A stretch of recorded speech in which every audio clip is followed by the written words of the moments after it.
Hello, Bashar. I know you. Good day. In the Phoenix... Speak up, speak up. In the Phoenix exposition that you spoke of earlier, you talked about new senses that we would be using. No.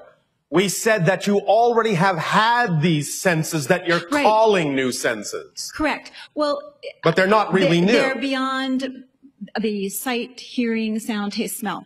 Correct? Not really. Not really? They may be representative of different frequencies, but the idea really is that you've placed these filters and placed these limitations upon yourself for a variety of reasons, and that's all well and good. Now, in releasing these filters, you will allow yourself to let these senses, as they naturally exist, become more expanded in a sense. You will allow yourself to relax the filters and experience more of the senses that have always been there. You may think of them as beyond the so-called normal senses, but they are simply, in a sense, the continuation of, shall we say, the spectrum. That's all. The spectrum has always been there. You've restricted yourself to what you call the visible spectrum. Now you will allow yourself to relax those filters so that you can realize that you've always had the ability to experience the so-called invisible spectrum as well. And what was heretofore invisible will become visible to you when you relax those filters, when you relax those limitations. So yes, it's representative of different frequencies, but not in the sense that most people on your planet mean beyond your natural senses, for they are simply extensions of your natural senses that you haven't paid attention to for a while. Does that make sense? In a way. All right. I was thinking about intuition being an expanded sense. But that's always been with us. And of course it has.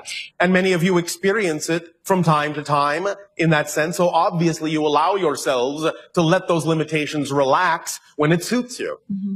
And then for other people, they can see auras, things of that sort. What other examples, besides the ones that I just mentioned, could you will actually begin to sense space and time in a very different way. Many things that heretofore you did not necessarily have a way to describe, you will begin to experience and will have to invent new words for. You actually can have a sense of space and time beyond what you understand now. It can become more visceral, in a sense more tangible to you. Does that make sense? Visceral in the sense that it has a feeling experience? Yes. Okay. It even has a taste. It even has a smell. It even has a color. It even has a sound. Is there anything that we can do now that would develop our ability Absolutely. Oh, you want me to answer you? Yes. Oh, all right. Again, you must understand that we realize that this may seem to be very, very simple to many of you, and you've heard us say this over and over again in a variety of ways.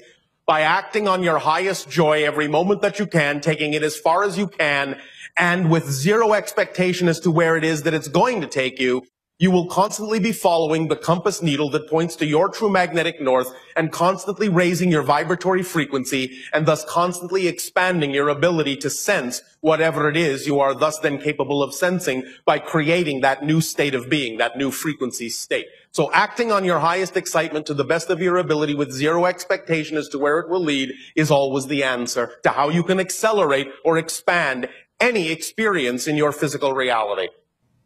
Does that make sense? Yes. Is that too simple? It's simple, yes. Is it too simple? No. Because we know how many humans on your planet love difficulty. Indeed. And sometimes the most difficult thing is for them to realize how simple things are.